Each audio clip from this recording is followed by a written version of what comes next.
अस्सलामुअलैकुम नाजरीन, आप देख रहे हैं सूबाई रंग न्यूज़ और इंटरटेनमेंट चैनल और मैं हूं मोमना शहबाज।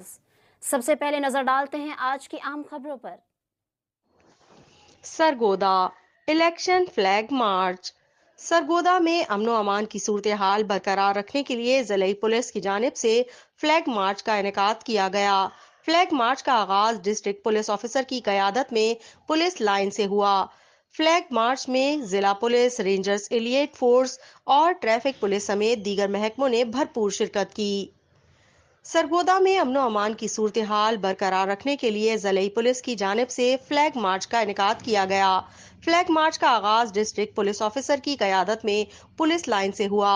फ्लैग मार्च में पुलिस, सिविल डिफेंस, वापटा, रेस्क्यू 1112, एलीट फोर्स, रेंजर्स समेत दीगर महकमों ने भरपूर शिरकत की। फ्लैग मार्च शहर की मुख्तलिफ शाहराहों से होता हुआ वापस डीपीओ चौक पहुंचकर इख्तिताम पजीर हुआ। फ्लैग मार्च के हवाले से district police officer Faisal Kamran ने गुफ्तगू करते हुए कहा कि फ्लैग मार्च का मकसद दुश्मनों को पैगाम देना है कि जिला पुलिस अलर्ट है, जिससे शहरियों को भरपूर तहफ्फुज़ फराहम किया जाएगा।